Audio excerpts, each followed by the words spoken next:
Hello everyone, welcome back to Beyond the Veil Tarot and Astrology. My name is Candace Marie. Thanks for joining me. Happy Friday. I hope you guys are doing well. Back at it with another video. We're going to be doing live readings on the channel this evening. So give me a thumbs up or give me a comment in the live chat if you guys can see me. I hope you guys are doing well. We are going to be doing tarot this week. So if you guys would like to get a tarot reading, here's how you're going to do it. There is a QR code that's going to pop up somewhere around here. You can scan that and that's going to take you to my PayPal. I'm offering 1 and 3 card spreads this evening. Ask any one question that you'd like. $20 donation for 1 card and $40 donation for a 3 card spread. How's it going? We see Edith is here, Penny's here. Hey guys. Before we even get into that, it's the beginning of February. So those of you guys who are level 3 members, if you guys want to cash in on your reading, let me know. You guys may or may not know that I have memberships on my channel now if you support my content as a full-time content creator. We are putting out videos 4 days a week, high quality educational content on the cosmos and what's going on in the world. We also have like horoscopes and new and full moon reports.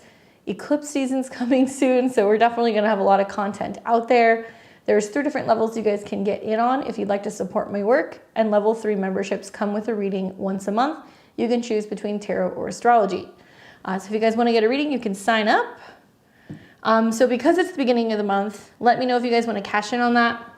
Equally, this is my weekly appreciation, I guess my monthly appreciation shout out for all of you guys who are level 2 and level 3. So people like Amy Benson, Indie Intuitive, Priestess, Coco, Catherine Murray, Ripples, KM, Jen, MV, Chiron's Key, Veronica Rusk, Thunder Spooks, Claire, MK, Blunt Hair, Jessica S, Diana, Enchanted Crossroads, Jen C, Sharon, Steve, Paula, Angela, Willow, Emma, Taliba, Jackie, Nancy, Jessica, and Susan Wexler.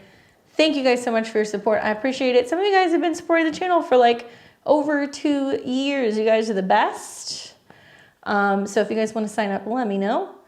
Equally, I have a couple of names that are already in the queue. So if this is the first time that you are joining my channel, basically, we're going to take the readings in the orders that they come. I'll do the reading and I'll give you guys kind of like a roll call and let you know who has already paid. And when you hear your name, it means that your reading is coming up. So you'll get kind of a heads up that your reading is coming. And yeah, we'll be pulling tarot cards live on the channel. So you'll see like some overhead shots of the cards in real time as I'm pulling them. What's up, DH? Hey, only an acre. Cassie, Claude, Lakia, what's going on? Lakia says, are your horoscopes Vedic or Western? They are Western. What's up, Deets? Thank you very much. Hey, Diana, happy Friday. DH says, over 31 subscribers. We hit 31,000 subscribers.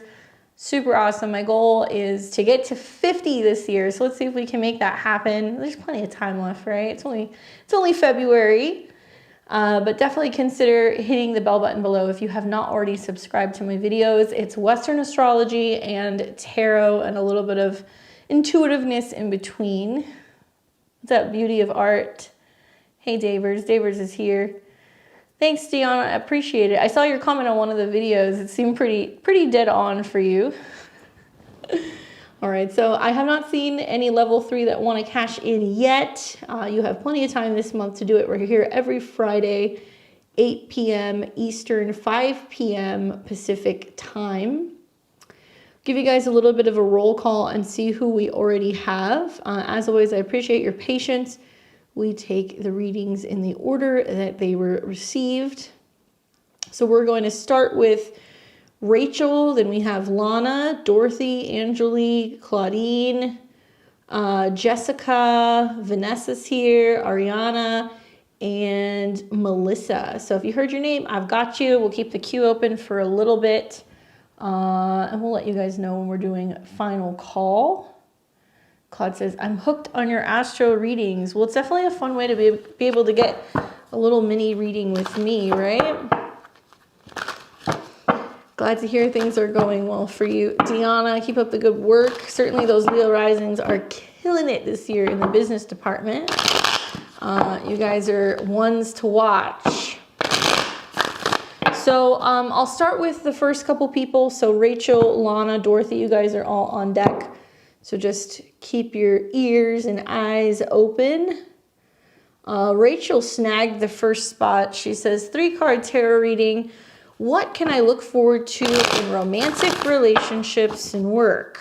Well, let's take a look. Let's see what the cards have to say for you.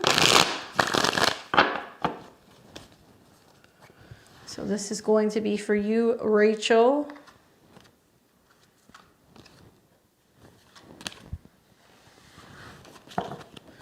In this order, well, lots of work, that's for sure. To me, this seems more about like kind of like passion in relationships, creativity, lots relating to the energy that you're putting forth in your endeavors in both departments. Notice all of the suits are wands, okay? So this is the element of fire. So this is dealing with action, passion, courage, you know, like taking chances, making moves.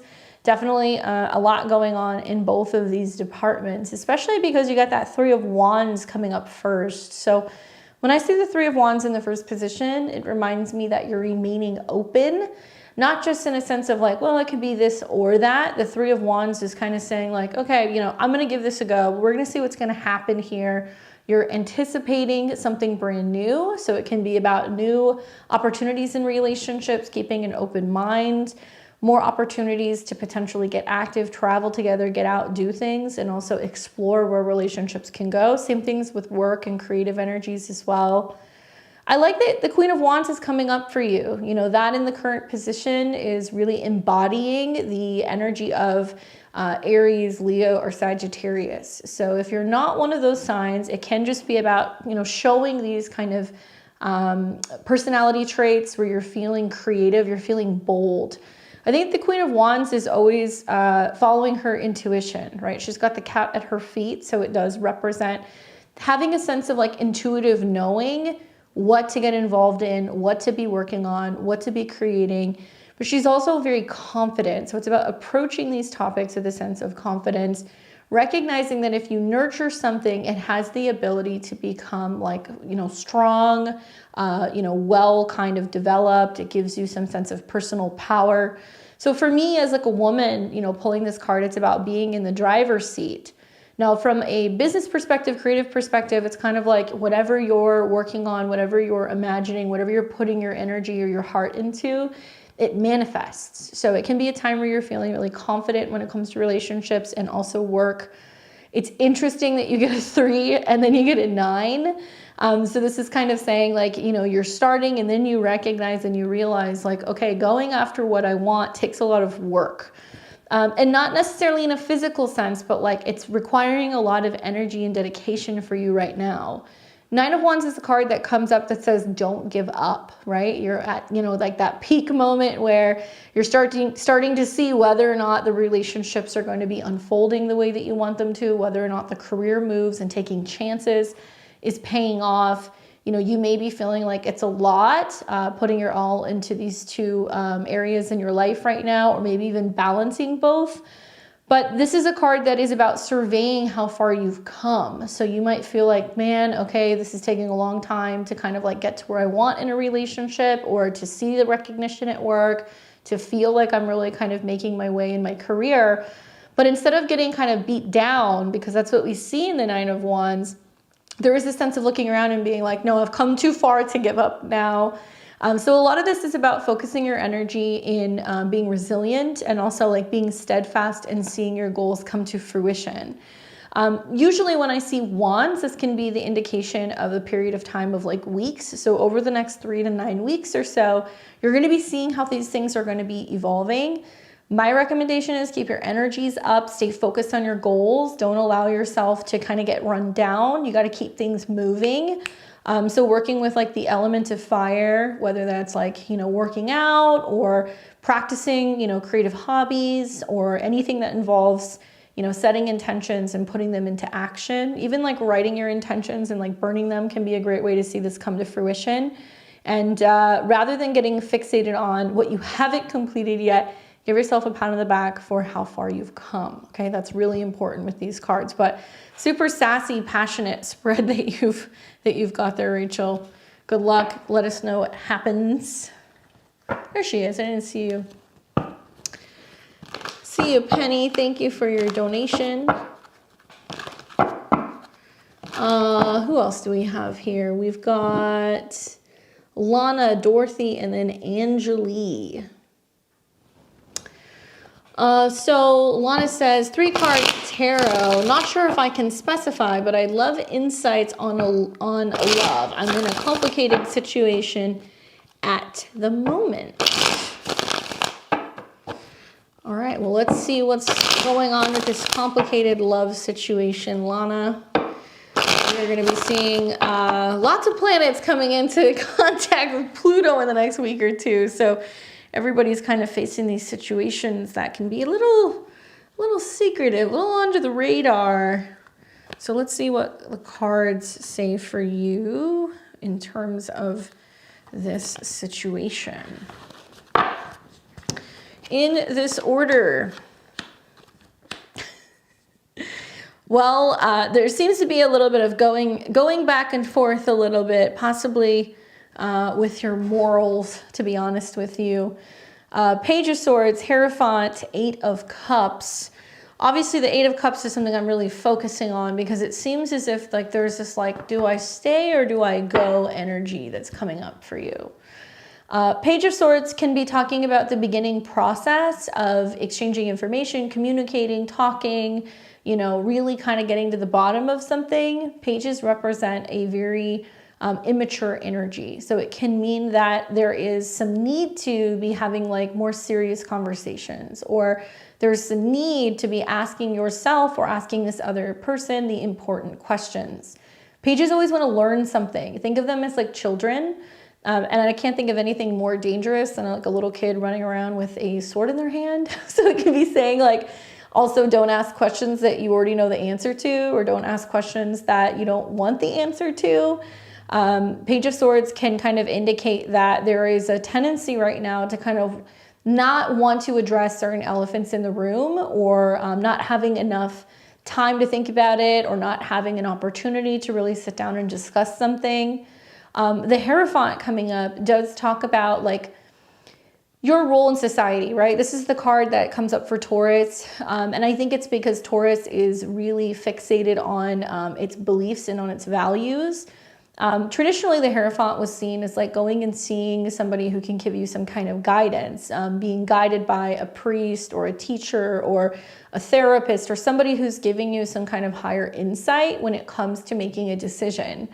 This is also a card that sometimes comes up that's associated with long-term commitment or marriage. So I wonder if like the Page of Swords coming up with the Hierophant card is like you kind of being like, you know, I want something serious, but I don't really know if it's a good idea to have this conversation, or, you know, I want one thing, they want something else, or that it could be a bit of a sticky situation because you're not really getting confirmation as to whether or not this other person is really in it. And maybe it's that you're going back and forth with, you know, your morals in the situation. It's like, okay, well, you know, if I know that it's complicated and they're kind of trying to get out of something and I'm trying to make something happen, you know, do I have that conversation with them that maybe this isn't a good fit, or this is like not the best timing?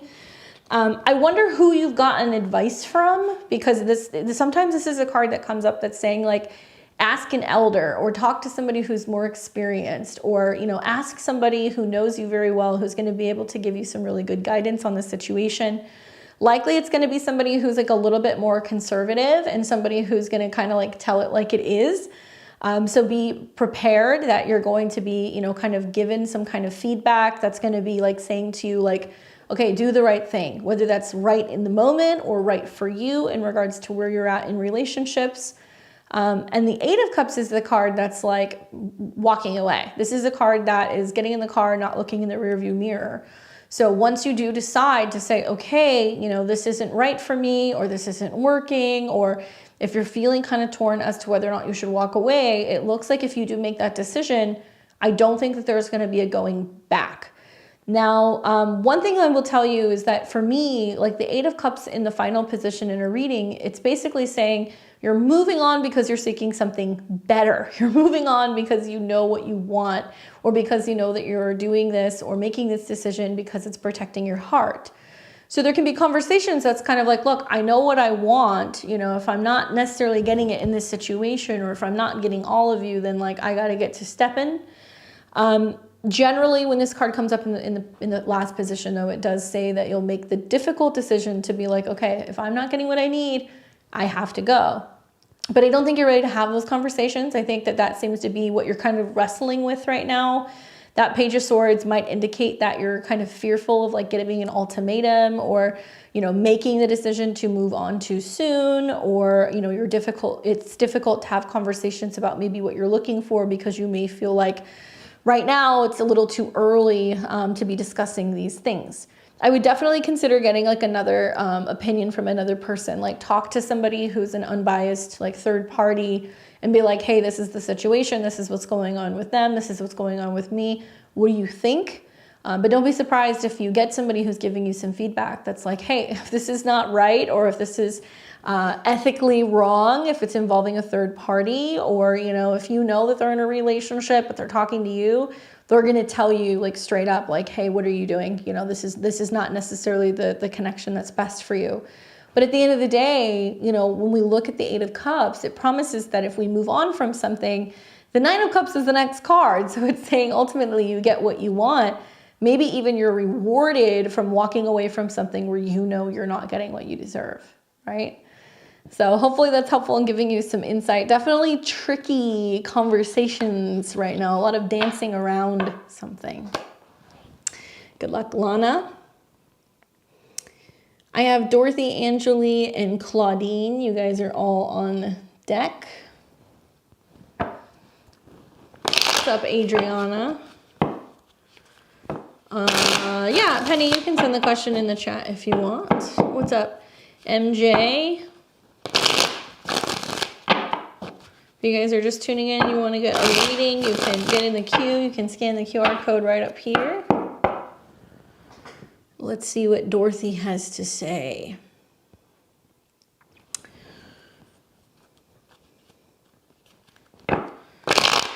Dorothy says, I'm not sure if I should move for another job or stay and wait for another opportunity.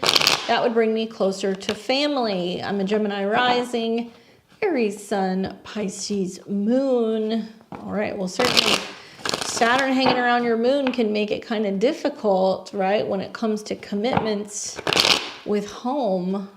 But it's in your 10th house. So that can be about committing to work that's going to be closer to home. And you're going to see the second half of 2024, Jupiter in your 4th house indicates you'll spend a lot of time with home and family. You may move, but it only has to be, only if it's right for you, because Saturn will be in your 1st. Anyway, let's take a look here. Let's see what we can tell Dorothy about staying or moving. Okay, in this order, holy cow, look at these 3 majors. Hierophant, Star, Emperor.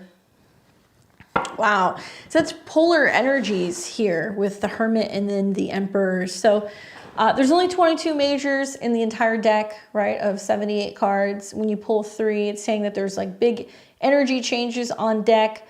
We've got the Hermit card, which basically talks about being alone, resting, retreating, reflecting, and really turning inward and asking yourself, what is going to be best for me, right? What is going to be best for me? So obviously, if you're like, should I move for another job or stay and wait? Really, it's where are you going to feel the most comfortable? I think probably one of the biggest lessons for you throughout this next year with Saturn in, your 1st house is it's literally, Saturn's going to be in your, it's going to be in Pisces. So it's going to be in your 10th house, is about committing to wherever you're going to get the best position. Okay.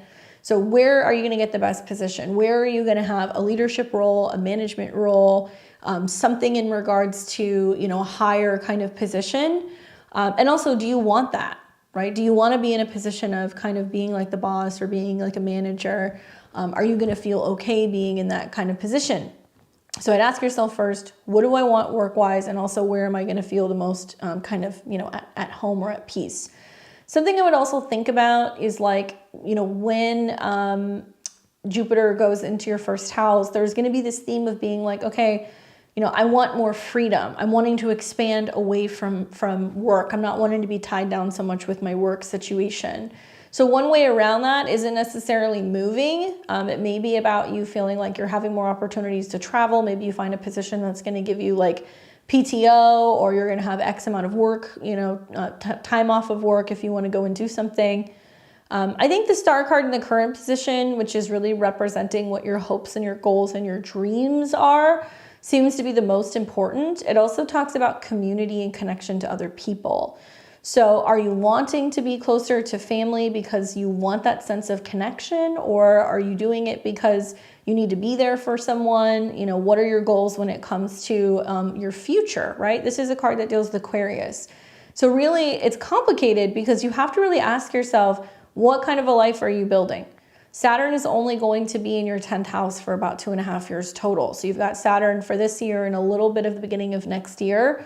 Generally, Saturn transits in this part of the sky do seem to kind of dictate, okay, long-standing karma is being served in your professional life, and it can actually allow you to achieve your dream position. So I'd be really cautious to just up and move because you feel like you have to be closer to other people if you were offered a really good opportunity where you're at. Knowing what I know about the astrology, also like the next 3 months, as we see Mars and Venus eventually go into Pisces, as we see all of these planets kind of align with Saturn, right around the Pisces new moon, there's going to be a Sun, Saturn, Mercury conjunction. Really, really important for Geminis because it's going to represent like an interview, a negotiation, a contract, an opportunity work-wise. I would at least wait for that aspect before you're able to make a decision. What's interesting about that is that new moon that's going to be in Pisces in your 10th house is in opposition, right, to the sun and the other planets that are going to kind of be in the 4th house. So what you're going to see is essentially like this back and forth that's going to be happening between, okay, I'm choosing between my work and my home based off of what's being offered to me, if that makes sense. It'll be kind of complex because it's going to square your ascendant, and like with Gemini risings, there's always 2 options. But long story short, focusing on the star card, where are you going to have community? Where can you work with the best team? What are your wishes or what are your goals in regards to your work life? And then we have the Emperor. Now for me, when the Emperor comes up in a career reading, it's saying like you're going to master something. It's saying that you're going to be able to initiate something too, because this is the energy of Aries. Thinking about this, I kind of feel like somewhere between the end of March and more or less like the beginning of June, you're going to see a whole new phase that's going to open up, both because we're going to see, the new year is really going to start in Aries, and that's going to be hanging out in your 11th house, where you could be having new friends, new coworkers, new work environment, and also you're going to see a ton of planets that are going to be moving through there in later in the spring. Personally, none of these cards are saying stay or go. What the cards are saying is that you have to make the best decision that aligns with your vision for your future when it comes to your career. Showing up, being a boss, mastering something, and handling it. I don't really get the feeling that you're going to be moving yet. You'll see like a move happen, maybe with Jupiter on your ascendant. You'll see a move happen maybe when you have a significant transit to your 4th house Lord. Okay, so you're going to have to see something happening in reference to your natal Mercury. But if an outer planet is transiting your Mercury, yes, you could move. But my opinion from the astrological perspective is wait and see if a better job comes first before you make a move. And the cards seem to kind of indicate that that could be coming for you this spring. So I would wait until at least after that new moon that you're going to be having in Pisces. Watch for opportunities to have really important meetings with bosses, or to potentially be throwing your hat in a ring, applying for a job, and then finding that you get a call back, because it can be a really important time for your career. Good luck. We have Angelie, Claudine, and then Jessica. You guys are all on deck. Thanks, DH. Good luck. Definitely go and learn about that Saturn transit, the moon, the Sadi Santi. Watch for women at work too, yeah? Older women at work can be difficult with that one. All right, so Angelie. Thanks, Claude. I gotcha. Angelie says, my stepfather passed away a little over a year ago. Will my mom find a partner who will be just as good or better than my stepdad? She's an Aquarius sun, Cancer rising, Aries moon. Well, I'm sorry to hear that. That's difficult. So Aquarius sun, so she's going through that Pluto stuff, and then Pluto's been actually going through her 7th house, so she lost a partner. Wow. Okay, well, let's take a look. Certainly being a Cancer rising and the moon ruling her chart, and she's got the moon in Aries, these eclipses and the North Node hitting her moon is about like being more independent out in the world, right? Going and doing things, and like, I'm not saying she can't have a relationship, but like kind of getting in touch with who she really is and like learning to be more independent and assertive. And then it's really good for her because the nodes are calling that in for her. But let's see, is it possible that she can find another partner who will be just as good or better than your stepdad? Well, I've got the Empress card, okay, which is kind of funny because like that's the exact opposite like of like the Emperor, like masculine energy. Like this would be the embodiment of Venus. For me, the Empress card is saying like, first, she's having to learn to nurture and take care of herself. Like when she's feeling better and when she's 100% and she's recovering from this grief and from this loss, and she decides that she's ready for it. Because this is a card that's about growth, right? This is about nourishment, nurturing something, taking care of something, letting it develop. She's got a lot of love to give, obviously. This is like kind of like the mama energy card. It also talks about, you know, being somebody who like really brings everything in that she needs. So I do feel that if she's really focusing on bringing in a partner that is her equivalent and then some, like her equal, who treats her like a goddess. This is about finding somebody who's gonna like dote on her and spoil her and like worship her and like see her for, you know, how amazing she is. Yes, she can bring somebody in, but it starts with her. And part of what's happening, I think, maybe, you know, Pluto for Cancer rising is going into their 8th house. So it is about embracing being more vulnerable, you know, being in an intimate relationship with another person, being able to trust somebody again, like overriding that sense of fear of vulnerability or abandonment. And because, you know, Saturn rules her 7th house and she's going to have Saturn in her 9th, it can be about, you know, relationships with people at a distance. Tell her to pay attention to what's going on in like March, because there's going to be a whole slew of planets that are going to go into Pisces, conjunct Saturn. So she could meet somebody who lives further away. And there will be 2 full moons in Capricorn this year. So at the end of June and then at the end of July, we will have 2 full moons. One at 1 degree, the beginning, and then one at 29 degree, the ending. So it may take her until the summer to really kind of come to terms with like, I'm okay being with another person, you know, kind of adapting to kind of getting to know somebody again. And then big things can be shifting in regards to relationships for her as Pluto retrogrades back into her 7th house. And it's about kind of really letting go of that relationship and opening herself up to somebody new. But eclipses will be coming in the fall conjunct Saturn, and I think that can have a relationship at a distance going on for her. So I would really watch for that. Such a great card for your mom. She's a goddess. Thanks, T. I got you. Let's see, I'm just catching up here. Hey, Cassie. Hey, Rob. Team Cancer rising. Yeah, you guys have been through it with relationship stuff. If it's not somebody that died on you, it almost feels like like a relationship that almost killed you. All right, so we have got Claudine and then Jessica and then Vanessa. You guys are all on deck. And Claude says, I have 2 job offers. Can you tell me about the one I should take, A or B? After a bad experience with my last manager over the last 2 years, I'm feeling a bit gun shy. But you are a Cancer sun, Libra rising, and Aquarius moon. So you've got Saturn that's in your 6th house. So you're like, can I trust people? You know, you'll see in March, Mars and Venus kind of getting ready to go through Pisces.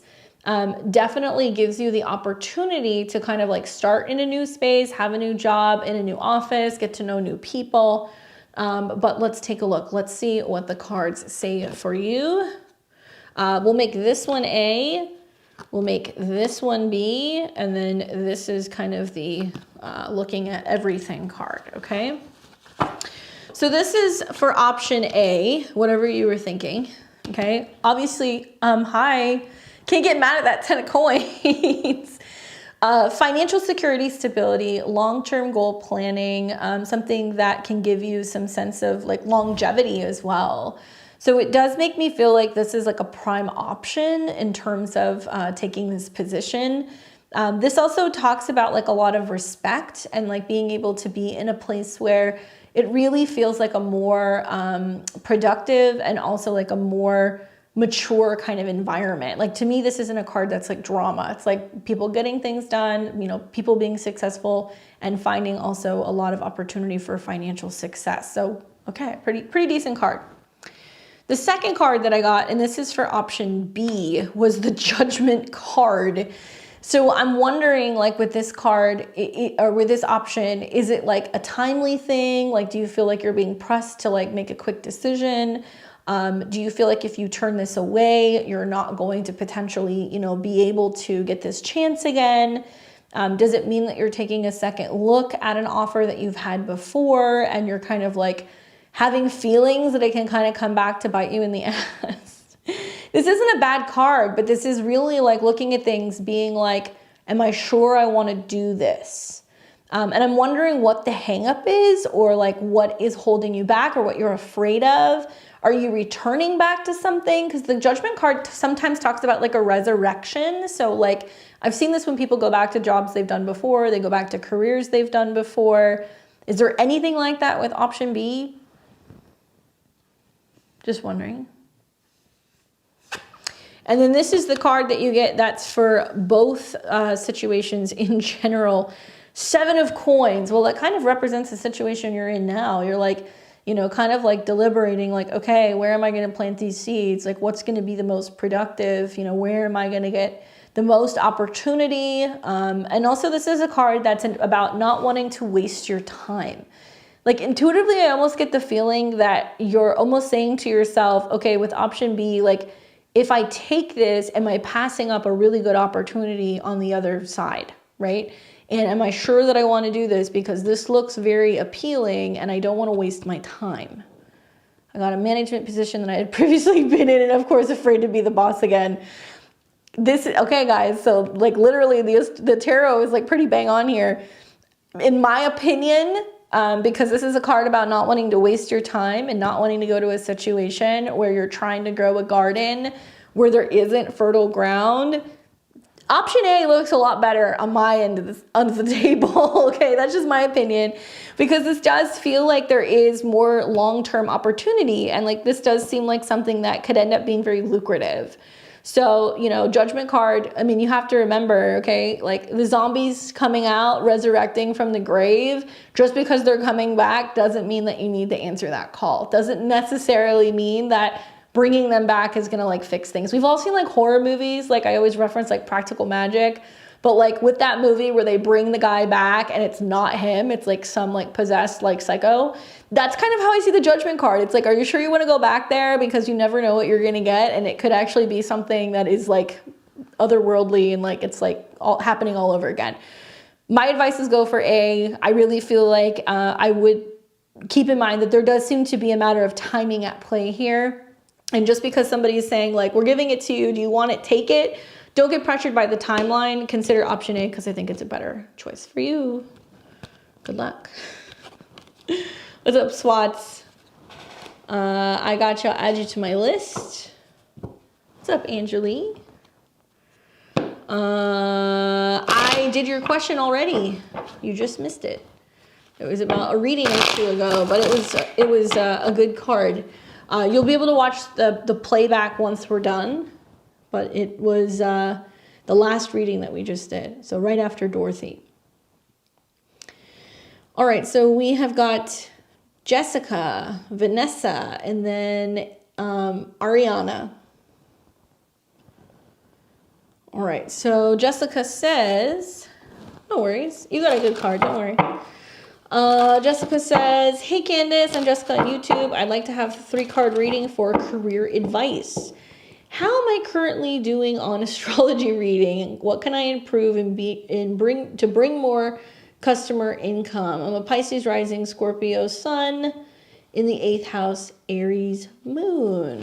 All right. So let's take a look.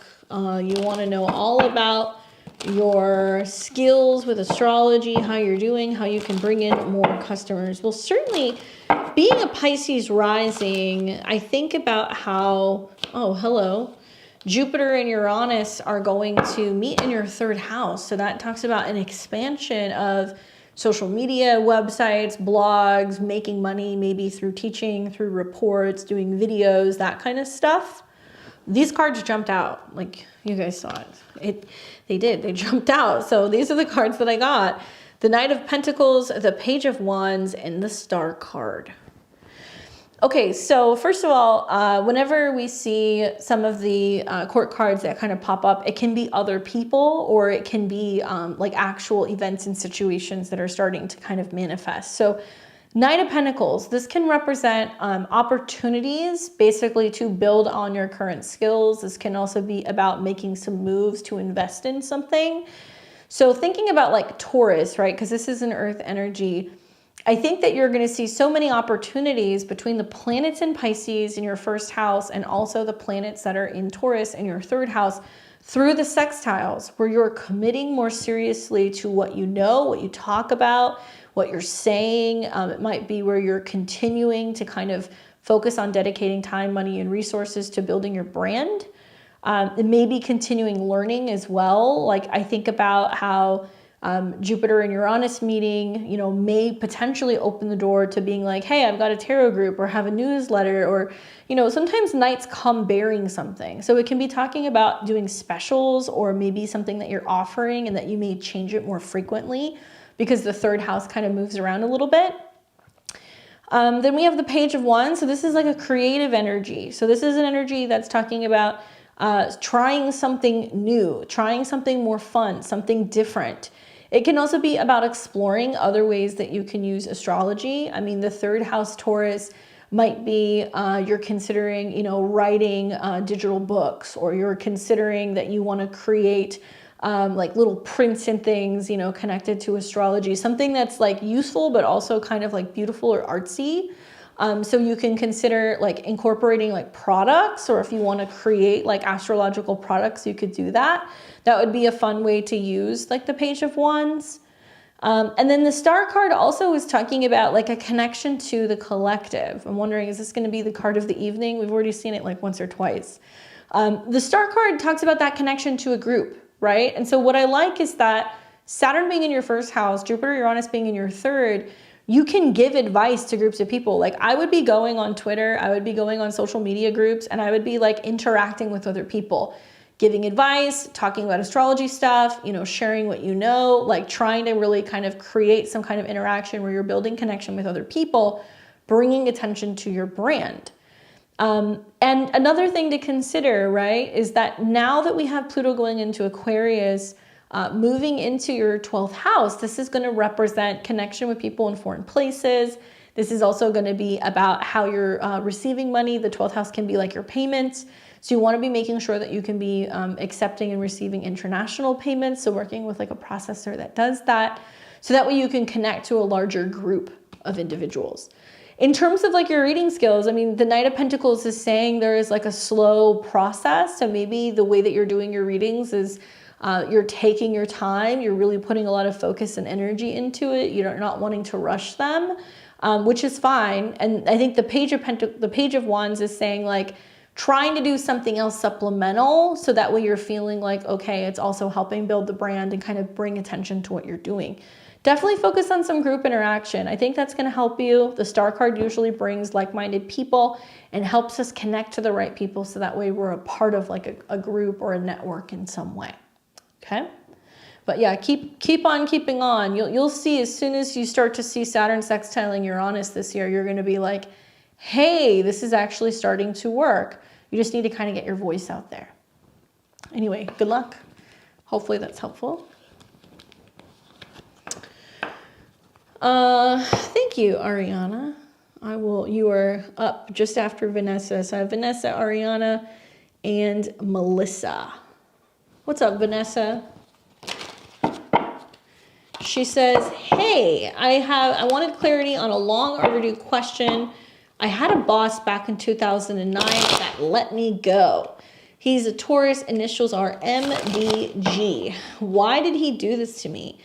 Did he have a secret crush on me? How would he feel if I reached out to him and asked him why he did that to me? Does he feel bad, or was it was it like fucking and strictly business? Thank you.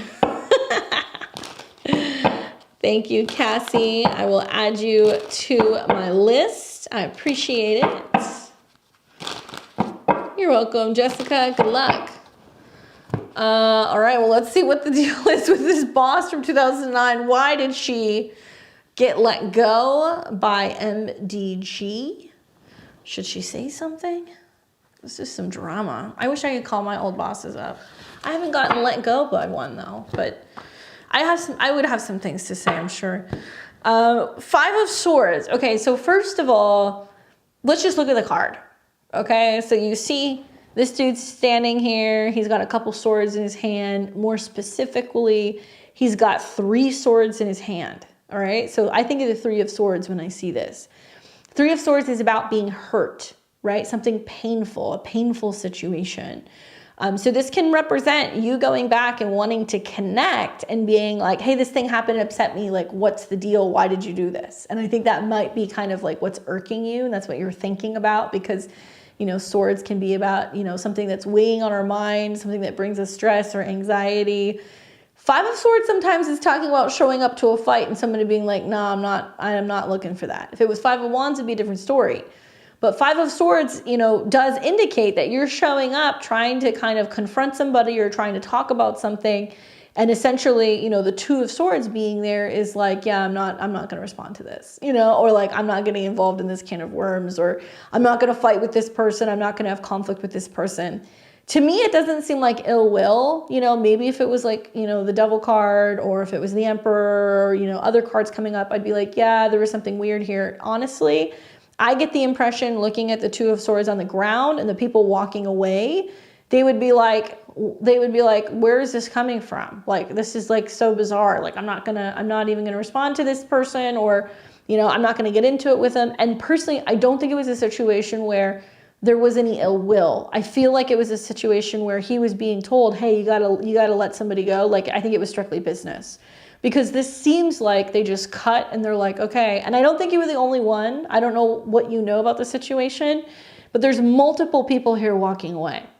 Maybe you felt like after the job ended, you were like, I got cut, and then like people at work, they wouldn't interact with me, or I didn't talk to them. Like, what's the deal? I've dreamt about him 5 times in the past 2 months. I'm pissed because the reception took over my position. So, you know, it's like I said, I think it was strictly business. I don't think it was anything in terms of romantic connections or feelings. I feel like if you confront him and you say something, I just don't be surprised if you don't get a response, right? Because they're going to see it as somebody's like kind of being combative, and they're going to be like, what am I supposed to do? Also, the people walking away in the background of the card does kind of indicate that people are like, I am so far long gone from that, or I haven't thought about that, or like, I don't work there anymore, or like whatever, or I don't even remember what happened, that you're likely not going to get a lot of clarity anyway, because I don't think it's anything connected to them having hurt feelings or anything of that matter. But maybe there's some collective clearing out going on. Certainly when you think about like work and stuff, because from what I remember, you're a Virgo, right? Pluto's now going into your 6th house to your sun. So it's kind of like, what happened? Why did those situations end? And so it might be kind of coming up for you in your subconscious. I'd meditate on it and see why that's coming up. But I don't think there's anything emotionally involved. Good question though. All right, let me do an update, let you guys know who I have. If you guys are still wanting to get a reading, scan the QR code right up here. I'll get you in. We'll leave it open for maybe like another 5-10 minutes.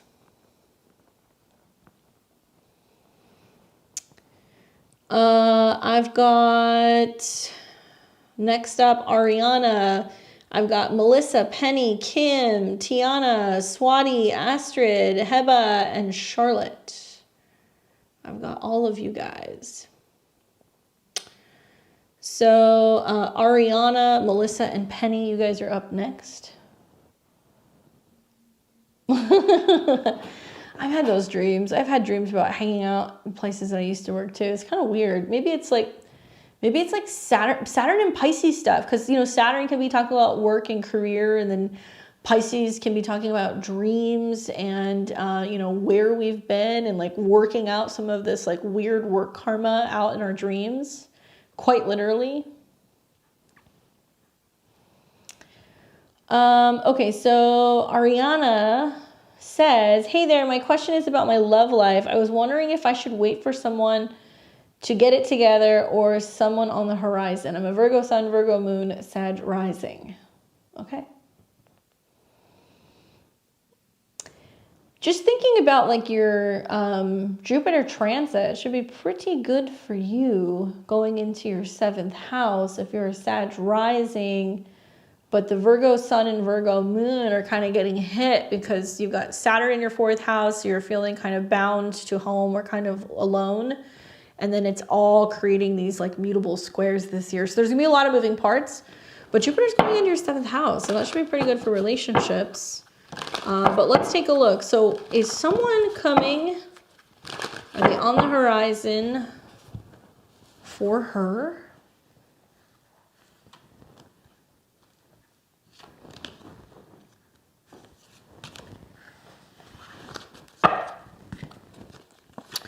Nine of Pentacles, 9 of Coins, and the 7 of Cups.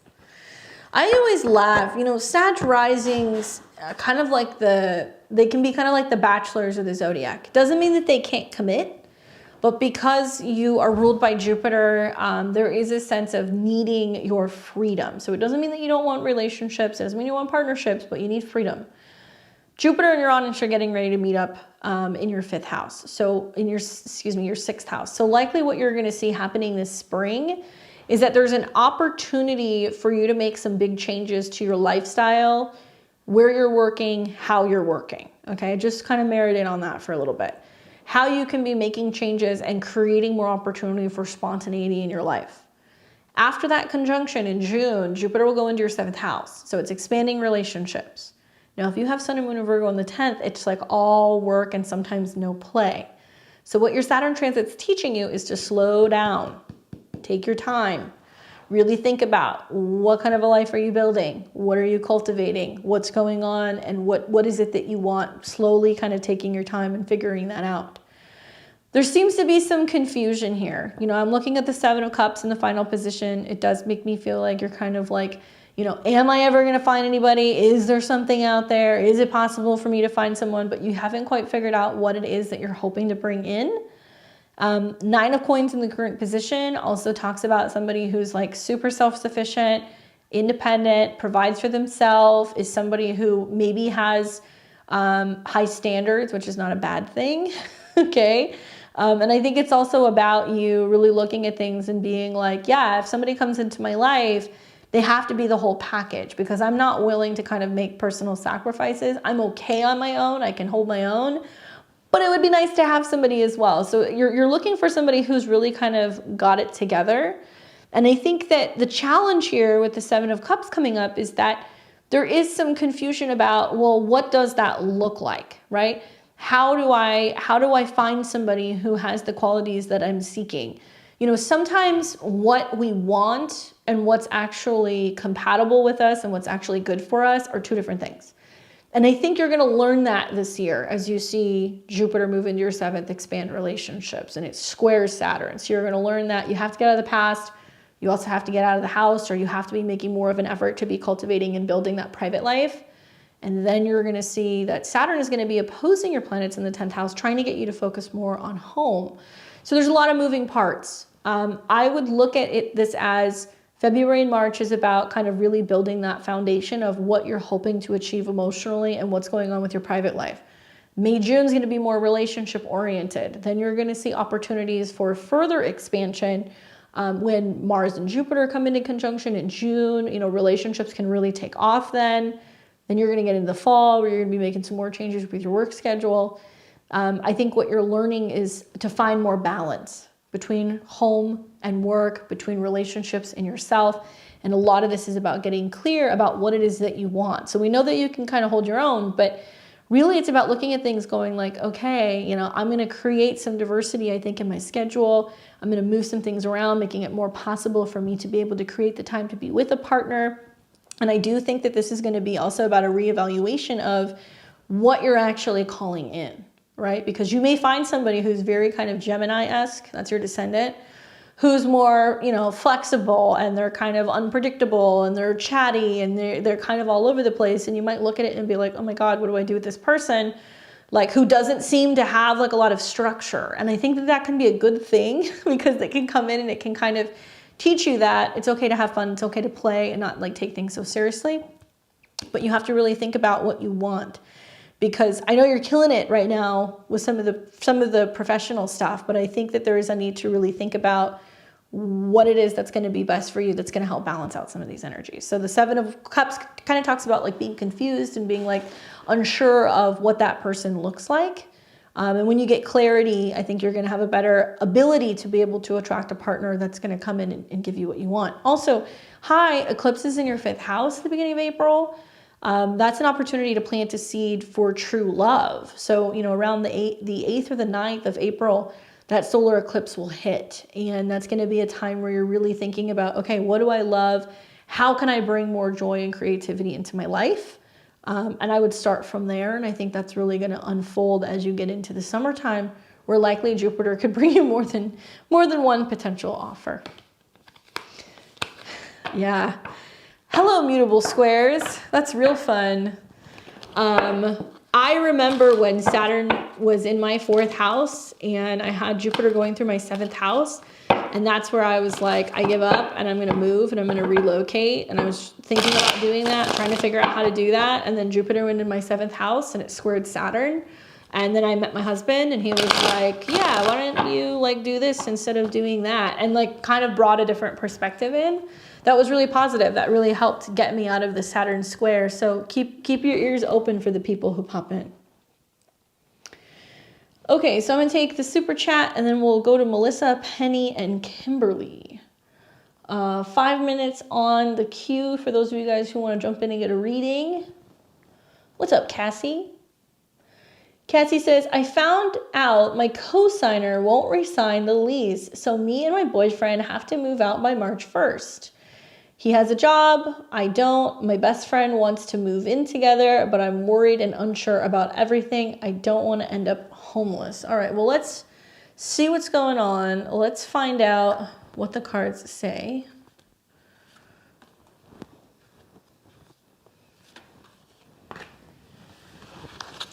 So it was in this order.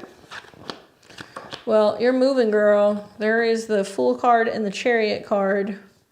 The question is what did boyfriend say? Is he trying to come up with a plan to move somewhere else together? Let me know, because that's what it's looking like. So King of Cups, the reason why I ask about him is because, well, this is a king coming up. So this can be a water sign, Cancer, Scorpio, Pisces energies, or somebody who's trying to be more emotionally kind of available to your needs. Oh, there you go. To explain more, I have 3 animals. My family wouldn't let them move in with them. I'm also exhausted. All financial support from family. I'm worried I'm going to lose everything. Okay. So King of Cups does talk about somebody who's coming in that's going to be supportive and basically be like, okay, where are you at? You know, how can I help? What do you need? So whether this is a male family member, a male friend, boyfriend, this looks like that's what it's going to end up being. Now, the Fool card coming up is talking about like new opportunities, moving on to something new, making some changes. It's interesting that in the Fool card, you do have the dog coming up, okay? And the dog is the companion for the Fool. Fool card is the energy of Uranus. So it's about something sudden, unexpected. So it might mean that there's unexpected opportunities that are going to pop up. You may have to venture and go somewhere else Okay, so you might have to move into another place, be in another location to be able to make this happen. But this is a positive card. You know, the sun is shining. You know, yes, it does seem like it could be a dangerous situation because he's stepping into the unknown. But also he's got like that white flower, which talks about purity and like starting over and starting fresh. Then we have the Chariot card coming up. Both of these cards are major arcana cards. And the Fool card usually talks about the month of February, January, February now. And then the Chariot card talks generally about the summertime. So this is like June and July. It is possible that you're doing something temporary, okay? So it's like, okay, I'm moving, I gotta do something now so I can get settled with where I'm at and then figure things out that may become a little bit more stable later in the summertime. The Chariot does talk about following your intuition, picking up, going somewhere, really focusing on getting the show on the road with making a move. This is a card that's associated with moves, movement, travel, relocation, cars, and also vehicles. I do think that the Chariot card also talks about like an opportunity for you to be like, look, you know, doing something temporary, it may not be ideal, but it may be what is necessary before you actually fully get settled, because the Chariot card can sometimes talk about things feeling kind of chaotic. And, you know, obviously if you have animals, you're a pet owner, you know, that's kind of stressful because you've got those animals. Plus on top of that, you know, you're having to move. But I get the impression that you're going to make a decision that's going to be best for all parties involved, where you're like, look, you know, I might need to find that somebody's going to kind of help me out with my animals, or, you know, help take care of them or foster them or whatever, so I can get settled and then we can kind of all come together, because I have a feeling there's going to be another move later this year. So it's not the end of the world if you have to do what you need to do, what's best for you and them, only to find, you know, later in the summertime, you know, things are going to kind of come together. But, you know, sometimes the Chariot card shows us through chaos where we need to get things in order. So if there's been this feeling of delaying, you know, working, or delaying making a move, or delaying, you know, taking the next step in a relationship, this card will come up and it's like pushing you to say like, okay, you know, I have to kind of like really take this next step, this next leap forward. And so much about that King of Cups makes me feel like it's also about, you know, mastering your emotions in the process and not like falling apart, because the King of Cups is somebody who's like, okay, I can kind of keep my composure, I can keep it together, make the decisions, while also at the same time, you know, recognizing my emotions that are coming up, but not letting them control me. And looking at the situation as something that's positive, because obviously it's shaking up something that needed to be shaken up. So if you have some kind of support that's going to end up coming from like I said, a male figure, it looks like it's going to be somebody who's sympathetic to your situation and they're going to want to help. But it does look to me like it's going to be a temporary situation. Okay. So I'm curious to see who this person is. Sending you lots of good vibes with the moving process, because obviously that's a lot. But I promise you, come the summertime, you're probably going to be like, okay, this was the best thing that happened, because a lot of things got reorganized and it gave you the opportunity to reprioritize also the direction that you're going in. Good luck. All right, so I've got Melissa, Penny, and Kimberly. Melissa says, I want to take on elite competition as a career. Any success? Thank you. What am I, take on elite companion as a career? Am I like misreading this? I want to take on elite companion as a career. Okay, what is that? You're welcome, Cassie. Good luck. Sending you lots of good moving vibes. So I don't know what that means, but I'm gonna read the card on it. So elite companion as a career. Will I have success? Let's take a look. Can we get a success card? Ooh, Justice. There's a lot of major cards coming up. All right, so Justice card talks about fairness, beauty, equality, balance. I noticed that your name is Beauty of Art. So is there any correlation and connection to this? You know, Justice card is associated with Libra. It is about relationships. It is about partnerships. It is about beauty. but in a sense of beauty and harmony with other people. And so I'm wondering, companion, like what's the catch here? Are you working with someone? Are you supporting someone? Is someone supporting you? Like what's the business? Because the Justice card does make me feel like it can be something that feels almost is meant to or destined to work for you, if that makes sense. You know, this is a card that also talks about karma, cause and effect. So it can talk about, you know, getting to a point where you're like, you know what, I really think that I would be good in this position or this type of work. I'm going to go out for it. I'm going to see if it works. And all of the energy that you're putting into something, getting it back and then some, right? And it does talk about good partnerships. So whether this is like a company that you're going to go and work for, or if it's the type of work that you're going to be doing where you're supporting other people, maybe you're in a situation where you're able to provide services to someone. Like to me, it seems like it's going to be a good match. You may notice, especially right around the time of the eclipse that's coming in, right around the end of March, we're going to have a lunar eclipse in Libra. That might be a time to watch. And that can be some kind of like completion or like, you know, kind of like cultivation of trying to get into this type of work. So if there's anything partnership oriented to it, where you're having to work one-on-one with people, I think you're going to be especially good on it, good with this type of work.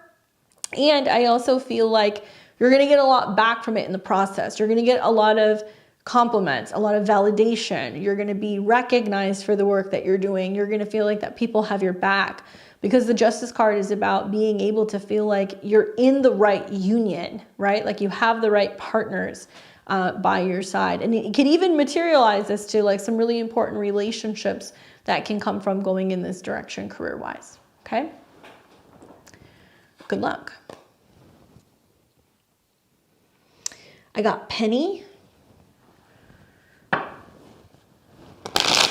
And I think she asked her question earlier. Let me see if I can find this here.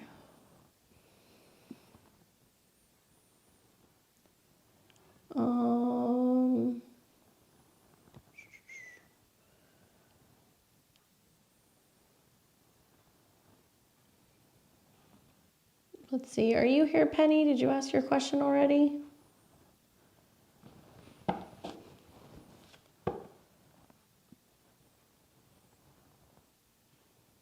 Let me know if I missed you. I just saw Astro Batty Witch. We're doing tarot. Sorry, I missed your comment. Are you here, Penny? She said 3-card reading. I'll give you a second to pop in. Let me know what your question is. I'm going to move on to Kimberly, but Penny, if you hear me, let me know your question.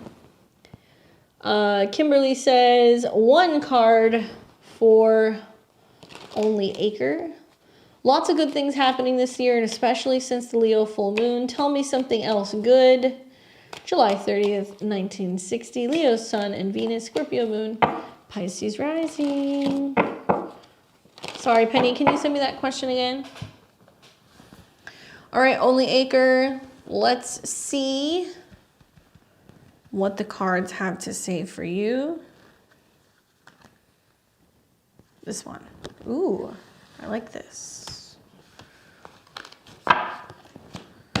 Queen of Swords. Confirmed with the 3 of Cups. You know, what I like about this card is that it really talks about embodying the energy of communication, you know, really paying attention to your words, expressing them, making sure people are hearing you, sharing things that you have to say.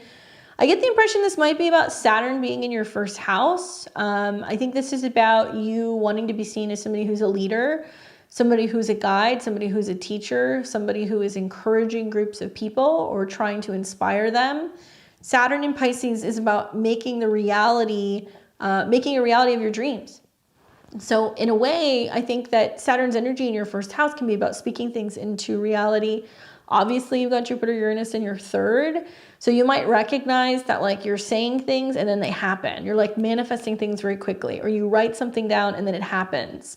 So your words are very powerful right now. And so are your thoughts, and how you wield them are really important because they may manifest very, very quickly. Queen of Swords can also be talking about connecting with other air signs. So Aquariuses, Libras, Geminis can be kind of coming into your orbit. especially with that Three of Cups being the confirmation card, letting you know that you're calling in the right people to help make your dreams happen. You're calling in the right social connections, right? You're surrounding yourself with people who are supporting you, building you up, encouraging you, and also giving you that platform to be heard. So I think that this is going to maybe also point you in the position of teaching, writing, sharing, posting, blogging, and inspiring other people with the things that you have to say. So certainly, you know, the next couple of weeks, as planets leave your 12th house and they enter into Pisces, you're going to see that you'll have an opportunity to kind of like be in the spotlight and to say something very important. And I keep thinking about that Pisces new moon because of the Mercury, Sun, Saturn conjunction right on your ascendant. So it might be a time where you're feeling really in touch with your higher self, or you receive a download or something that you need to kind of share with other people, right? But yeah, be mindful of your words and what you're thinking about, because it can manifest without you even realizing it. Looks like we got Penny. Okay, so Penny says, is it a good time for love and growth in business? Sad rising, Libra sun, Cancer moon. Let's take a look. So is it a good time for love or growth in business? Either or both?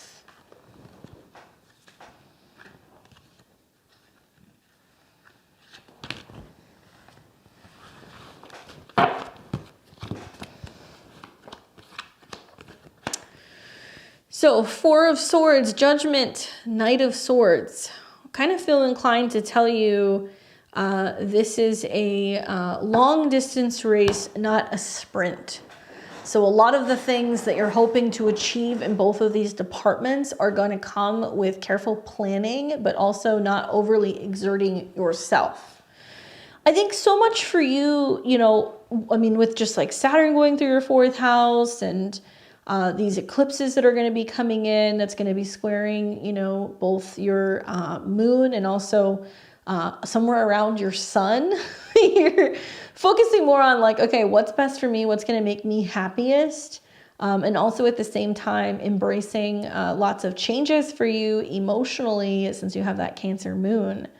I think of Saturn in your 4th house and Jupiter going into your 7th, and like relationships will grow, but only if you're building the necessary emotional foundations for yourself.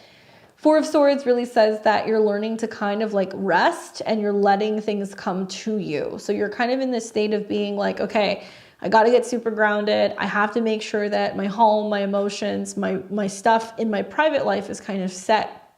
And you're not trying to initiate anything. That means work as well, by the way.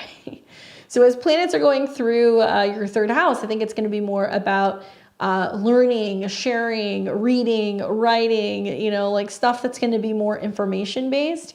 And you'll start to see like some of your romantic stuff pick up in like April, and then again in June. And you'll see some of the same stuff for, you know, potential business or clients as well. But the reason why I said make this about it being a long distance race and not a sprint is because Four of Swords talks about rest and recuperation. The Judgment says, you know, are you ready to receive something new, or do you want to go back? Like, do you want to keep learning some of the same lessons when it comes to relationships or when it comes to your career or your work stuff? If you feel like you've been experiencing burnout and that you keep going through these cycles only to kind of keep learning the same lesson, the Judgments card is basically saying, like, are you ready to, you know, pass that and like move on to the next thing? Are you sure that you want to be, you know, digging up or bringing up the past or kind of going back over the past? And the Knight of Swords talks about like forward motion. So I really think that there's like this weird push and pull energy with these cards where you're like, I want to be getting into new relationships. I want to be focusing on work, but there may be a sense of you having to really like make peace with things that now is being like released and let go. And certainly, you know, Saturn being in the 4th house, it's about the past. So there can be this sense of like rehashing family drama, rehashing emotional things from the past, thinking also a lot about like places you've lived and relationships you've been in and places you've worked. And like that can really kind of clog things up and keep you from moving forward. So look for more movement in at least the love stuff, you know, April into June.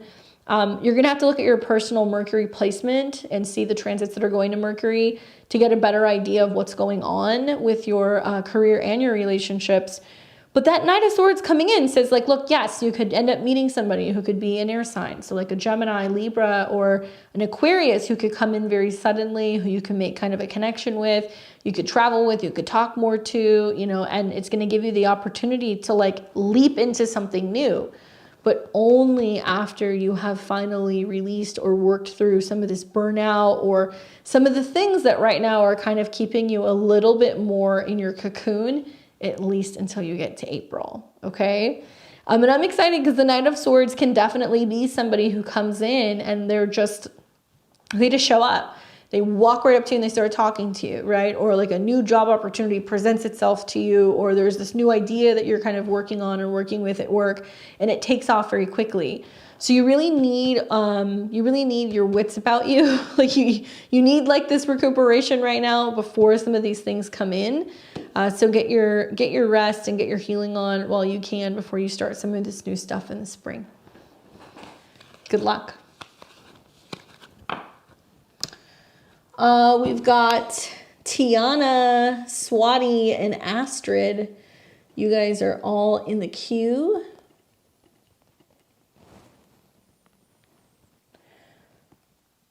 What's up? What is your name? Fabala? Am I saying that correctly?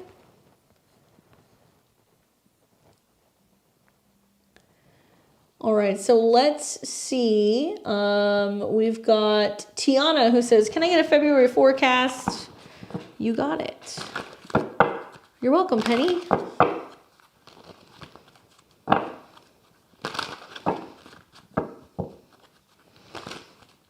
Hey, Charlotte, I got you. You're in the queue.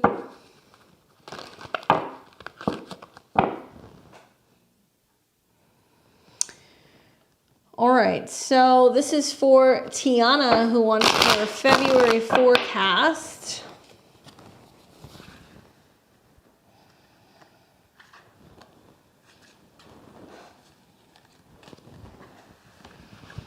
All right, what does February look like for you? Ace of Swords, 7 of Cups, 9 of Wands. All right, so here's the deal that I see for you, Miss Tiana. 9 of Wands and 7 of Cups is a lot of like, what the heck has just happened? In my opinion, it's like, you know, maybe you're surveying what's happened over this last couple of weeks or the last month or so, and you're like, man, I'm tired.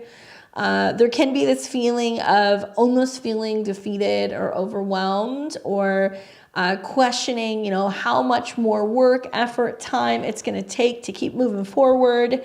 But as I've reminded somebody earlier this evening, when this card comes up, it means you don't quit.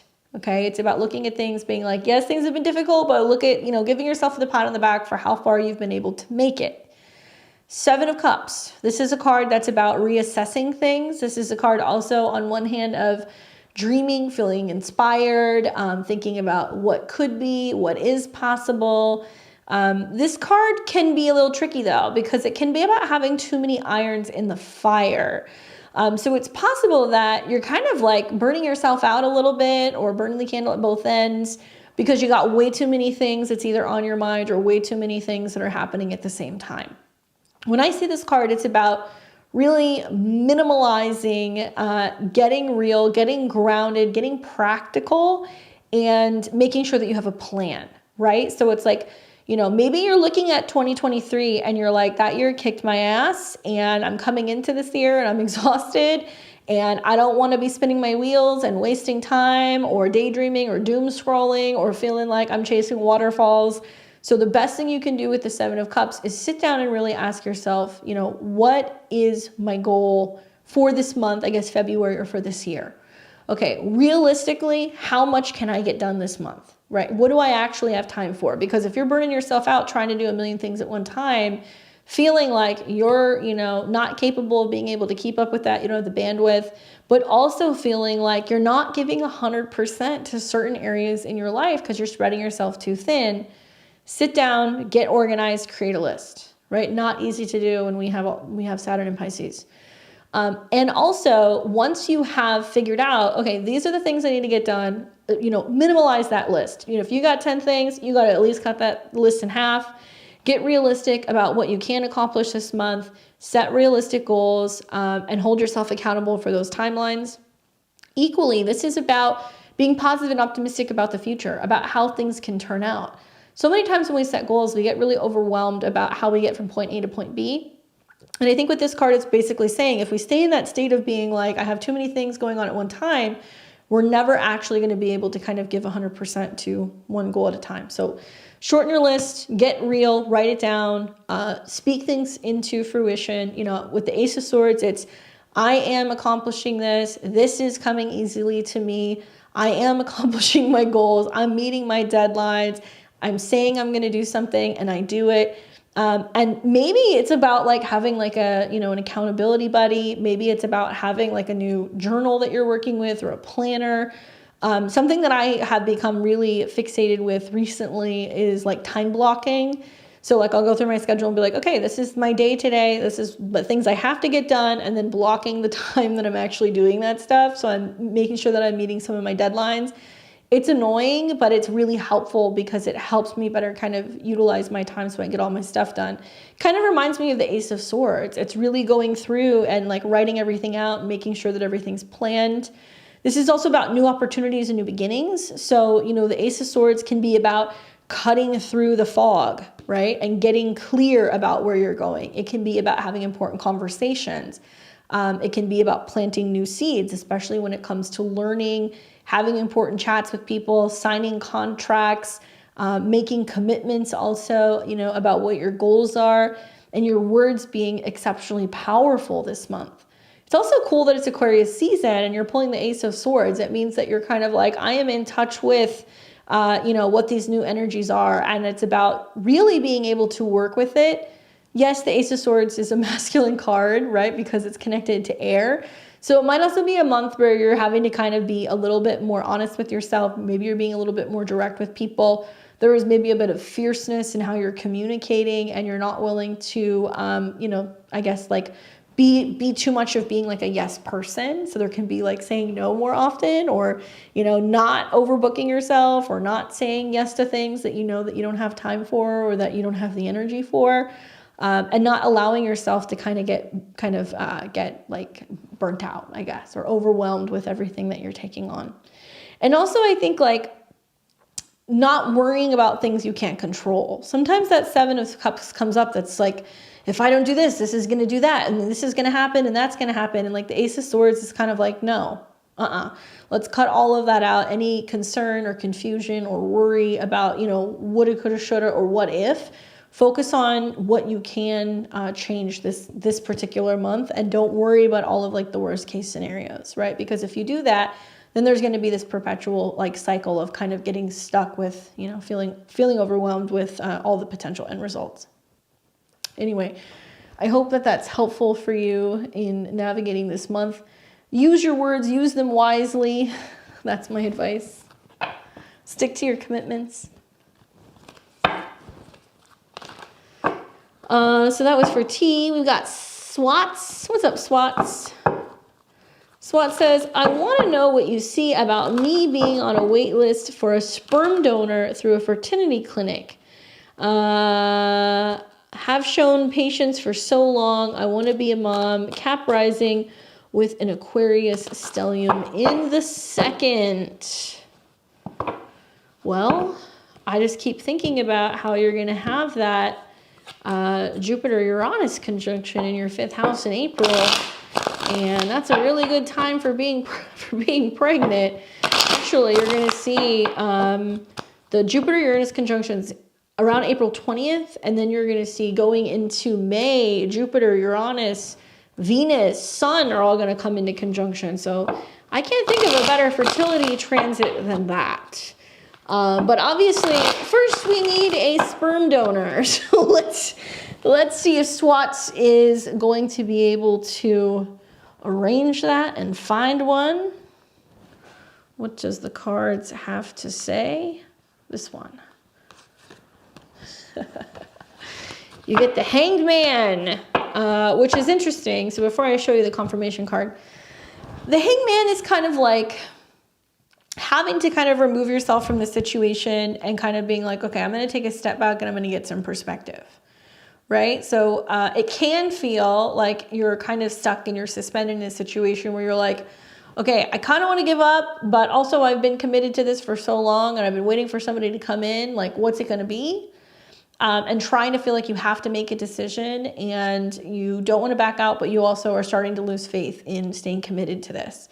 What this card generally tells me is that if you are able to meditate on it, reflect, visualize, call something in, likely that will happen, right?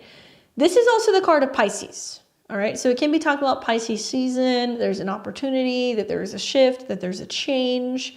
I think of Pisces being your second house of something that you acquire, something that you need. I think of like Venus going through Pisces and its exaltation connected to your fifth house. You might find that something arrives, especially when Venus, which rules your fifth house, comes into contact with Saturn, which is your chart ruler. Watch for that conjunction. It's going to be right around the time of the eclipses at the end of March. Now, the confirmation card that I got for you was the Knight of Cups.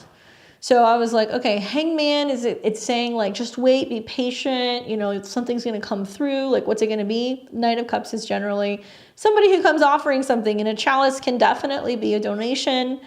This can also be talking about a connection to a water sign. So it can be like a Cancer, Pisces, or a Scorpio, somebody who is also willing to help fulfill what your emotional goals are. So if that's something that you want to have happen, I do feel like, I mean, I know this might be like a weird question for a donor, but if you're able to find out what star sign they are, you might notice that there is some kind of connection to a water element, in particular Pisces, or when you start to see transits happening through Pisces season.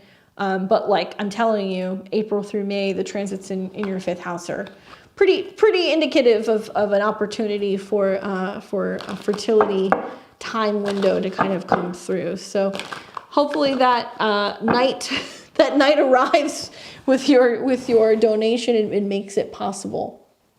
Good luck. We have Astd, who says, hey Candace, I am thinking about going part-time at my job in order to graduate this summer. When I spoke to my counselor, she said I would graduate in the fall, but I want to take summer classes and graduate earlier. I'm not sure if going part-time will be a good decision, wait to graduate in the fall, or if I should start looking for remote jobs so I can be more flexible with my school schedule. Any advice is helpful. I'm a Gemini sun, Libra moon, Leo rising. Well, obviously being a Leo rising, you just had that Mercury retrograde in your sixth. You're like trying to rearrange something about your work. So that makes sense. You got Pluto going into your ninth house. So it's about major changes in regards to your career. And Saturn is going to be continuing to move through your eighth house. So funding and money stuff is important as well. So let's take a look. Let's see what makes most sense. Going part-time to graduate this summer, taking summer classes, doing it in the fall. What advice can we give you when it comes to work and school? Well, to be honest with you, I'm kind of feeling like, the Judgment card and the Empress can be talking about the conversation that you had with your counselor. Because Judgment is about somebody who's saying to you like, okay, are you sure this is the direction you want to go in? Or, if you make this decision, this is going to be the repercussion. Or if you decide to make this change, this is what's going to kind of go down. I'm not saying you have to go with what she told you, but I do feel like she gave you some pretty solid advice, even though the Four of Coins is kind of saying there's something challenging either time-wise or financially about following her advice. So do you have any feedback on that?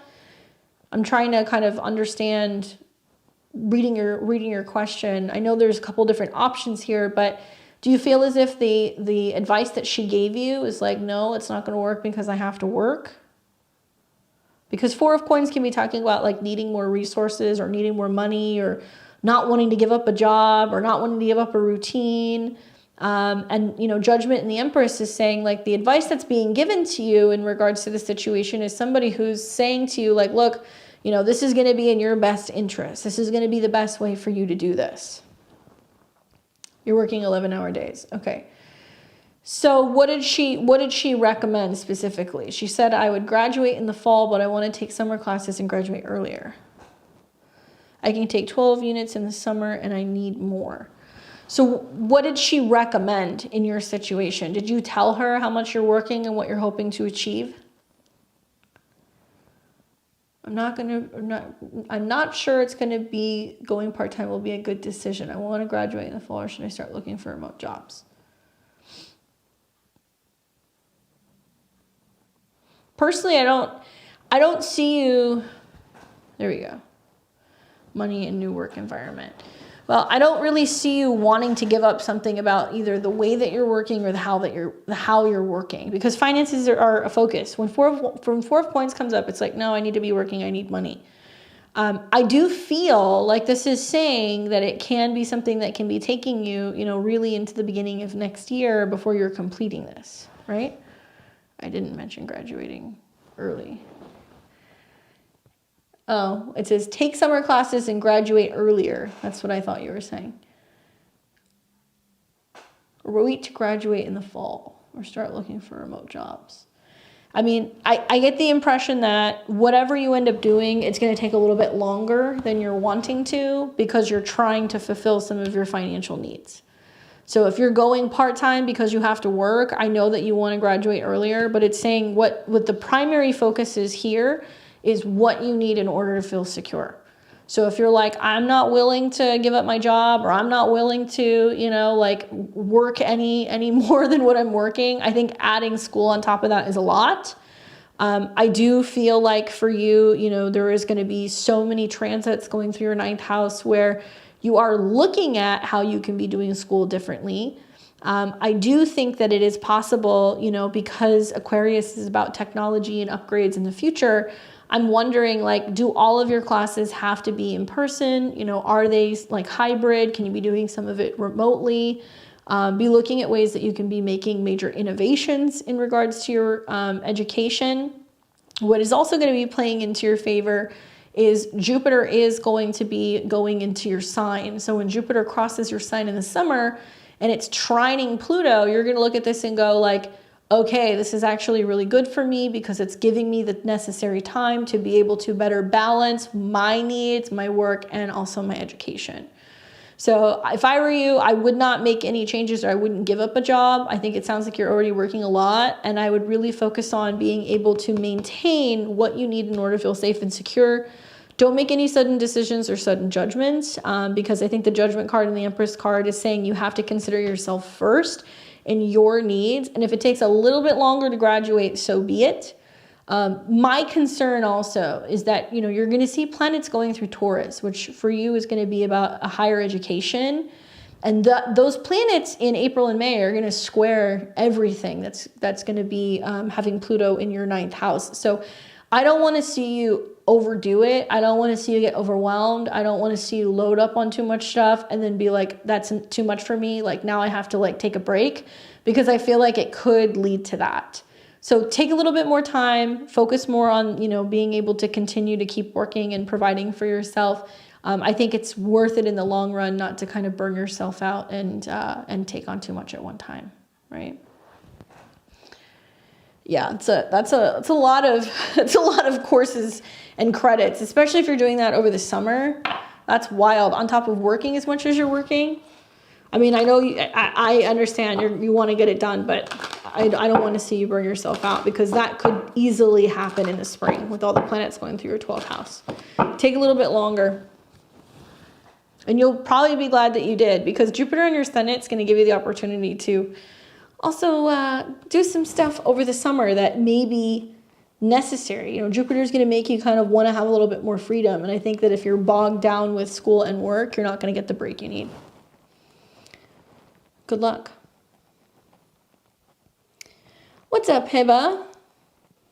Hiba says, I'm an Aries. The Libra guy I've been speaking to has just turned his back on me after everything seemed to be perfect and plans to meet were being set. Can you check for signs to look at, maybe background or month about the person? which can tell me a serious good guy is coming in to my life for long term. All right, let's take a look. So this is for you. Sorry to hear about the Libra that went MIA. Let's see what you need to know about potential love or connections to people who are arriving. Ace of Cups, 8 of Cups, 5 of Wands. I feel so strongly that this may be something that's a little hard for you to let go of here. You know, Ace of Cups coming up, you know, that tells me that there was a real strong emotional connection to this person, that there was a sense of maybe feeling like you were falling for them. There was like a real potential in regards to love and romance, but obviously 8 of Cups is like, but they left, you know, it's like they walked away. I think maybe you're conflicted, and part of you is feeling like, you know, why is this happening? You know, why is somebody making it so difficult? Or why am I having to fight so hard to meet somebody or connect with somebody? This is also a card that talks about kind of fighting an uphill battle, or feeling like, okay, there was some challenge in, you know, making the relationship happen or coming together. But perhaps it was because, you know, what you were looking for and what that person was able to give you, it would have created more challenge in the long run. There's not a lot of cards coming up about somebody in the future. These cards are obviously talking about where you're at right now. So what I guess it's trying to say is like, make sure that you've really made sure that that door is shut. Maybe you don't feel like you got closure. You know, 8 of Cups and the 5 of Wands is a lot of like, you're not giving me any responses. What's going on? Like, what happened? And getting agitated and frustrated and like wanting to figure out why what happened. The confirmation card that I got for this, because I was like, okay, well, what is she supposed to do with this information, is the Queen of Pentacles. So it's really about saying like getting grounded and getting focused on your needs, what you want. It's not necessarily about chasing love or relationships. No, obviously being in Aries right now, you know, having eclipses in your sign, you have an eclipse coming at the beginning of April, which is going to be conjunct Chiron. You know, it's about Aries suns needing to heal who they are in the relationship with themselves and not feeling as if, you know, they're not chosen or they're not wanted, moving through some of those wounds and really finding supportive people that are like more groups and friends and like platonic people as you see planets go through Aquarius. Is potential relationships or love on the horizon? Yeah, I mean, like, look, the Ace of Cups does talk about new love opportunities, you know, especially coming for you in the summertime. This is a card that's about summertime. So when the sun goes into Cancer, so this is going to be, you know, closer to June and July. I also kind of feel like this is about reflecting on relationship patterns. You know, the Ace of Cups and the Eight of Cups can be, you know, there's been opportunities for love, but you've noticed a pattern where it's like things don't quite take off. And maybe it's about breaking down this feeling of not being worthy or not being good enough. Maybe it's about not feeling like love has to be difficult or it has to be challenging and like moving past that. Because the Queen of Coins, ultimately, what she does is like she knows her value. You know, she's the queen of all the queens.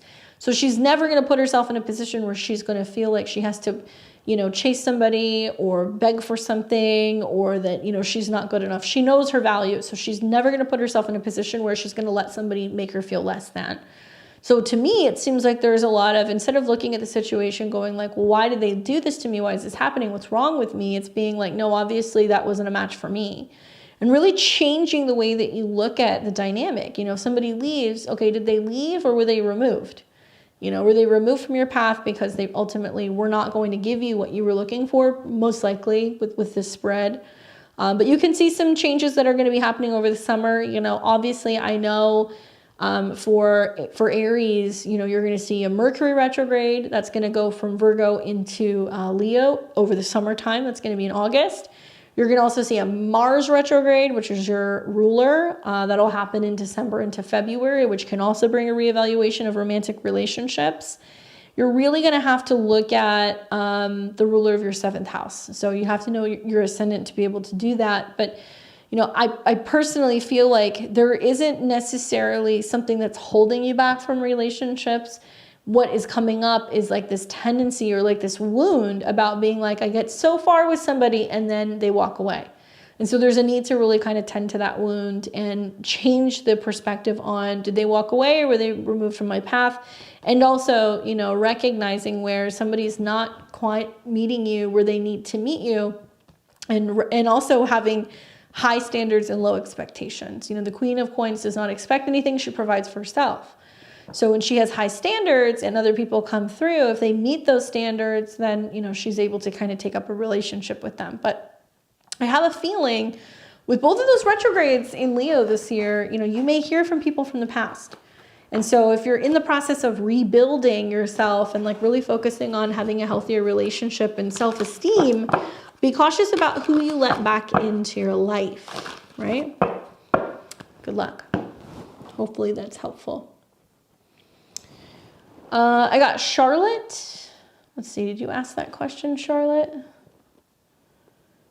Paid for a 3-card reading. You're in the queue. Just let me know what your question is. Let me see if I got anybody else.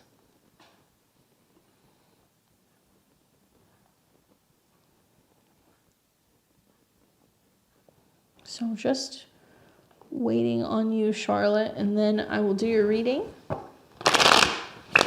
To those of you guys who are still watching, if you haven't already, can you give me a thumbs up and like the stream? It is really helpful. It lets other people know that we're watching, and it helps get into the algorithm.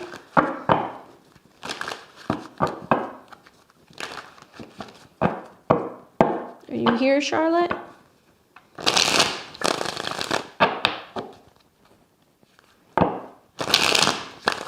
There she is.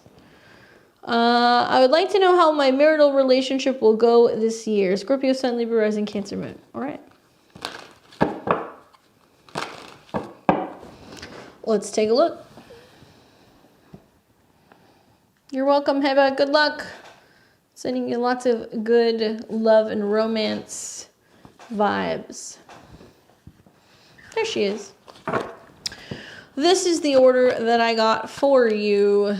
Oh my goodness, my dear. Well, let's talk astrology real quick. Libra rising, and your sun is in Scorpio. So, you know, eclipses in Aries and Libra. You've got an eclipse coming at the end of March.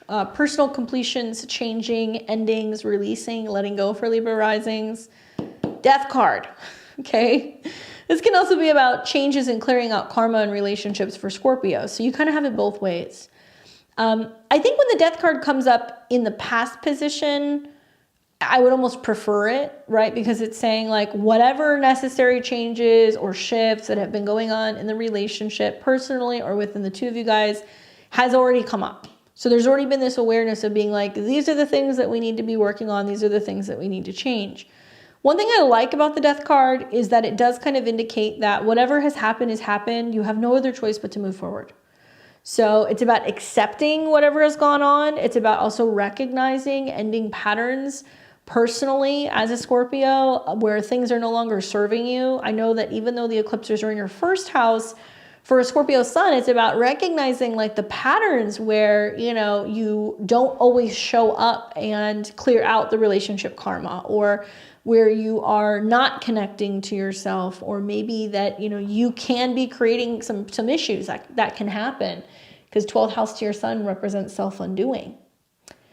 5 of Cups is in the current position. So, you know, this is a difficult card. I caution you because you can get stuck here.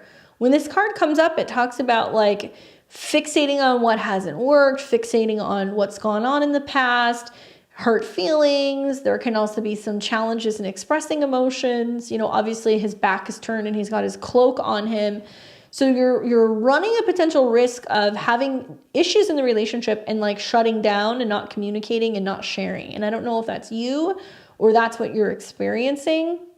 I know that with the eclipses happening in Aries in your 7th house, it is bringing up stuff in relationships, right? The 7th house is not just about marriage. This is about counselors, therapists, coaches. And it can also represent, you know, a relationship with yourself. So as you're seeing these eclipses, you know, you're changing, you're letting go, you're shedding old layers, and these eclipses happening in your 7th house can be a new relationship with yourself emerging, and it can also bring about some challenges in terms of your relationships with other people, particularly your spouse. And it can show you where, because you're changing, it can be bringing up conflicts in relationships. The only issue that I have with the Five of Cups is that, you know, Three of Cups is spilled here. So he's fixating on what hasn't worked and what hasn't gone on. But what he's not seeing is like, hey, that person is still there. Or, you know, love is still available, or companionship is still available. Coming together and being able to build the relationship, that opportunity is being offered to you, but only if you see it, right? Then we get the Page of Swords. So the Page of Swords is coming up. It's talking about the beginning process of communicating differently, listening, you know, really paying attention to your words, how things are coming across. It can be messages also.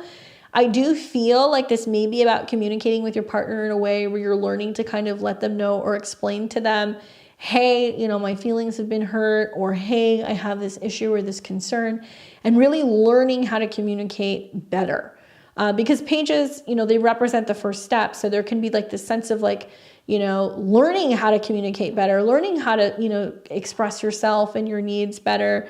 And it can also represent, you know, writing, reading, sharing, anything that's going to be helping you express your feelings a little bit better in the situation. Now, the final card that I got as the confirmation card was the Temperance, because I was like, okay, so stuff has come up, working through some things, you know, learning how to communicate differently, but really what is the outcome? Well, Temperance.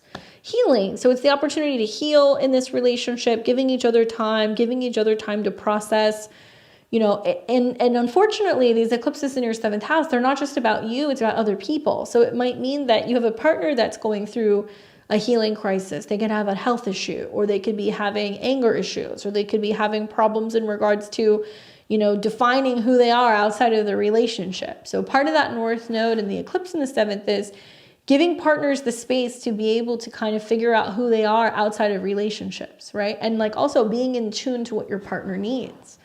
So I think it is possible to be able to kind of work through any potential challenges this year through new ways of communication. I think that Temperance gives you the opportunity to be able to heal these things. And also it reminds you that healing takes time. It's not going to be something that's going to happen overnight. So rather than harping or fixating on the past and what's gone wrong, you can talk more about the solutions and give yourself the opportunity to heal and move forward with better communication, I think, in your relationship, right? Hopefully that's helpful in giving you some insight. Definitely some difficult cards though, you know, especially just for Scorpios in general. The eclipses being now 12th house to the sun is like a lot of like self-undoing, and where you recognize that relationships can actually bring up a lot of self-undoing, right? Hopefully that's helpful. Somebody's asking questions about readings. So we do readings every Friday. When we do tarot, it's $20 donation for 1 card, $40 for 3 cards. Readings are closed for the evening. So we will be doing readings back here on Friday of next week. We'll be doing astrology. Make sure you're subscribed because we post the link prior to going live, usually on like Wednesday or Thursday, usually Thursday. So you can sign up early if you want to get a reading. Okay? Make sure you check back. Good luck, Charlotte. I hope that was helpful. And to those of you guys who hung out with me this evening, thank you for spending your Friday night with me. I appreciate it. We'll be back here next week doing astrology. You guys can catch me here on Sunday. We have a new astro weather. We're going to talk all about Mercury's conjunction to Pluto this week and what it means, all of the secrets and all of the private information and all the drops and all that stuff that's coming. So you guys don't want to miss that. Make sure you're subscribed, and I will catch you guys back here next week. Enjoy the rest of your weekend. You guys take care.